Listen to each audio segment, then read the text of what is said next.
Good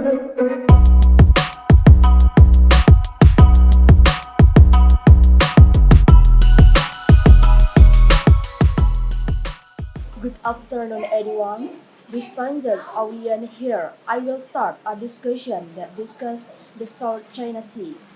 The South China Sea is an unfinished business.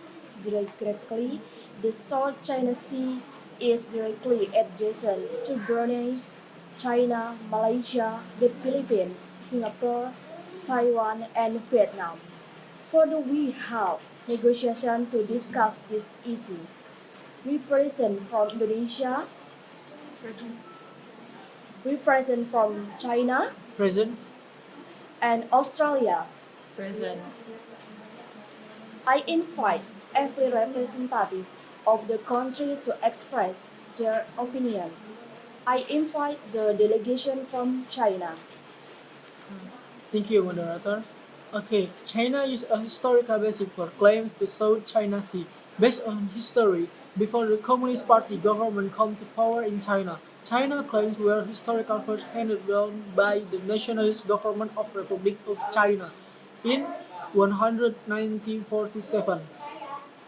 These claims are formed on a map covering 11 strips that describe the level of claim made by in the area or the South China Sea.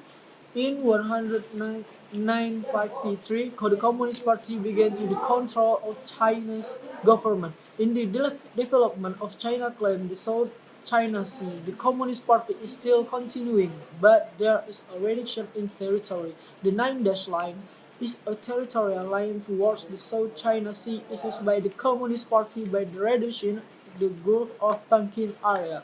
Until now, China has used the 9-dash line as a historical basis for claim to the South China Sea, so that the claim made by China over the South China Sea are based on their historical perspective.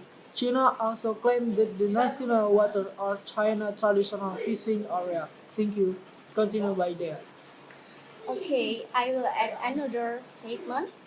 The People's Republic of China claimed that the claim dates back to 2000 years ago, when the parcels and spartleys had become part of China's nation. According to the government of the People's Republic of China, in the year 1947, the government issued a map detailing China's claim to sovereignty over the South China Sea. This claim is based on the 9-dash line, a line defined by historical territory of the Chinese state. Historically, China was the first country to discover island in the South China Sea. In the Yizhusu document, it is said that the island in the South China Sea have become a destination for Chinese people to carry out expedition and conquest targets during to the Eastern Zhou dynasty. The South China Sea entered the territory of the ancient Chinese dynasty, which was not only ruled by one dynasty but several dynasties, because the dynasty power ruled and when the emerging rule was weak rule. So what his power was challenged by another stronger dynasty as well as the founder of a new dynasty.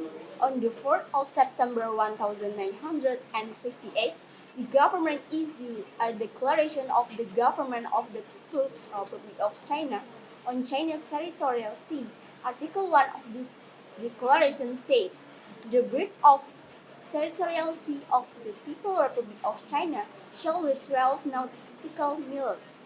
This provision applies all territories of the People's Republic of China, including the Chinese mainland and its coastal island, as well as Taiwan and its surrounding island, the Penghu Island, the Dongsha Island, the Kesia Island, the Zhongsha Island, and the Nansha Island, and all other islands belonging to China, which are separated from the mainland and its coastal island by the high seas. That's all from China. Alright, welcome to representative of Indonesia. Thank you, moderator. The Indonesian government confirmed to the international community that Indonesia have no dispute claims in the South China Sea and does not have overlapping jurisdiction with China.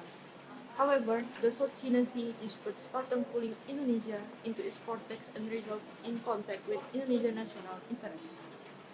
In particular, in the North Natuna Sea region, based on the national interest, Indonesia observing geopolitics and geostrategy happen in the South China Sea in order to make a strategy appropriate in the face of escalation in the dispute area. The strategy carried out by Indonesia through diplomatic effort and alerting military force in the waters North Natuna. Continue by Nita. Then, Indonesia also keeps trying to carry out peace-related diplomacy with the issue of the South China Sea dispute. Diplomatic effort peace is often conveyed by our President Joko Widodo and the Minister of Foreign Affairs Retno Marsudi through a statement published in a number of international forums and meetings military at the meetings between President Jokowi with Prime Minister Malaysia in February 2021. In a number of opportunities, Indonesia always emphasized that stability and security in South China Sea will be created if all parties respect international law, namely UNCLOS 1982, and as each party refrain from taking action which can increase conflict tension. Thank you. Continue by Pipin. China can impose maritime claims in the Indonesian exclusive economic zone in the northern region of the Natuna Island. Any action by China has interfered with the development of other countries' fisheries and hydrocarbons in their territorial waters, or unilaterally has carried out similar actions that are not justified by law. Indonesia's approach to the South China Sea dispute has begun to shift to focus more on national interest first policy in Natuna Island. There seems to be a slight change in approach that initially seems better. I thank you, Ms. Moderator. Okay, I invite the delegation from Australia. Okay, thank you, moderator. So, as we know that our country, Australia's location is south of the South China Sea and does not intersect. So, our country is not directly affected by the claim of part or all the area.